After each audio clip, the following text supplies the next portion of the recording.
எல்லாத்துக்கும் வணக்கங்க. இன்னைக்கு சூரியனும் வந்துருச்சு. நாங்களும் நேரமாவே எந்திரிச்சிட்டோம். எங்க வீட்ல இப்பதான் பருப்பு குழம்பு வைக்கிறதுக்கு, அதாவது பச்சப்பயிரும், தட்டக்கொட்டையும் சேர்த்து நாங்க குழம்பு வச்சோம் இன்னைக்கு. அது வைக்கிறதுக்கு ரெடி பண்ணிட்டு இருந்தோம். சாப்பாடுலாம் செஞ்சு முடிச்சுட்டோம். இன்னும் துணி தான் அலாசணும். துணிய அலாசி போட்டுட்டோம்னு நெனைக்கிறேன். அலசி போட்டுட்டோம். போட்டுட்டு நான் ஆத்ரா கூட தான் பேசிட்டு இருந்தேன். ஆத்ரா குளிச்சிட்டு இருந்தா. நான் அத கூப்பிட்டு கேட்டுட்டு இருந்தேன். அவ அழுதுட்டு இருந்தா. அதனால அவகிட்ட கூப்பிட்டு நான் பேசிட்டு இருந்தேன்.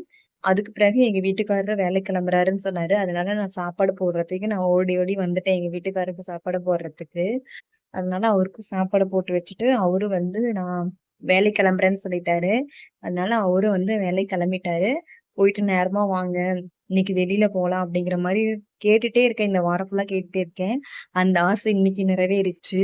நாங்க நாங்க இன்னைக்கு வந்து புஜிதா போனோம். புஜிதானா நாங்க இன்னைக்கு புதிஜாவே போயிட்டோம். சாரி புஜிதா போயிட்டோம். பூஜிதாவோ நாங்க போன ரெஸ்டாரண்ட் போனோம். நான் வீட்லயே வந்து தக்காளி சாப்பாடுலாம் செஞ்சுட்டேன். இருந்தாலும் போலாம், ஒரே முடிவா போலாம் அப்படின்னு சொல்லிட்டு நாங்க போனோம். நல்லா தான் இருந்துச்சு. நாங்க வந்து என்னென்ன ஆர்டர் பண்ணோம்னா, சிக்கன் பிரியாணி 1, தந்தூரி சிக்கன், அப்புறமேட்டு செட்டிநாடு கிரில்டு ஆஃபா என்னமோ அத அத ஆர்டர் பண்ணி சாப்பிட்டோம். அதுவே எங்களால சாப்பிட முடியல. வயிறு ஃபுல்லா ஆன மாரி இருந்துச்சு. நான் பாதி பாதி வச்சுட்டேன். எங்க வீட்டுக்காரர் தான் பாதியெல்லாம் சாப்பிட்டு இருந்தாரு. இதுதான் வந்து நாங்க ஆளுக்கு கொஞ்சம் கொஞ்சம் சாப்பிட்டோம். அதுவே வயிறு ஃபுல்லான மாரி தான் இருந்துச்சு. ஃபர்ஸ்ட் டைம் வந்து நாங்க வந்து இதுதான் ஃபர்ஸ்ட் டைம் வந்து நாங்க வெளிய போறது. நைட்ல வெளிய போறது. மேரேஜ் முடிஞ்சு 8 மந்த் ஆயிடுச்சு. இன்னும் ஒரு டைம் கூட நைட்ல வெளிய போனதே இல்ல. சரி போலாம் அப்படிங்கிற முடிவு எடுத்துட்டு, அதுவும் இன்னைக்கு அமாவாசை வேறயாம். நாங்க போனோனே ஃபோன் பண்ணிட்டே இருந்தாங்க.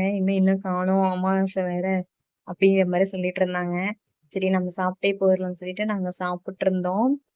நல்லா தான் இருந்துச்சு. ஆனா நம்மளுக்கெல்லாம் அந்த டேஸ்ட் பிடிக்கல. வீட்ல இன்னைக்கு நான் தக்காளி சாப்பாடு செஞ்சிருந்தேன். ரொம்ப ரொம்ப டேஸ்ட்டா இருந்துச்சு. தயிர் பாக்கெட்டு கூட வாங்கிட்டு வந்து வச்சோம். அதுவும் குடிக்க முடியாம போயிருச்சு. நாங்க போய் கடையில சாப்பிட்டோம். எனக்கும் கடையில சாப்பிட்டாலும் ஒத்துக்காது. இருந்தாலும் பரவால்ல அப்படிங்கிற மாரி நாங்க போய் சாப்பிட்டோம். சாப்பிட்டு வீட்டுக்கு கிளம்பிட்டோம். அதான் செட்டிநாடு கில்ட் ஆஃபா என்னமோங்க. எல்லாமே அது 2 எனக்கு பிடிக்கல. எனக்கு சிக்கன் பிரியாணி தான் பிடிச்சுச்சு. வித் ஐஸ்கிரீமோட. நானும் போயிட்டு வரேங்க. Okay bye. Thank you.